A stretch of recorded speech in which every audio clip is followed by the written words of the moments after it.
This blower is packed with features. First of all, it's going to have a light. Look at that. It's actually a pretty bright light too. And a ton of attachments. Obviously my favorite is going to be the one with the brush, because you're going to want to get some loosened up. But also, you're going to be able to adjust the speed of this thing with just a little thing on the side. That's pretty cool. So you get just the right amount that you need, but it's got some power behind it too.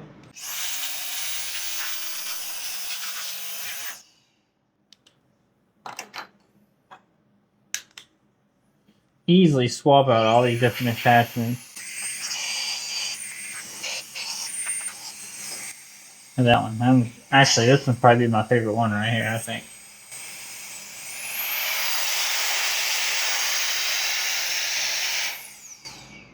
Packed full of features, packed full of attachments. I like it.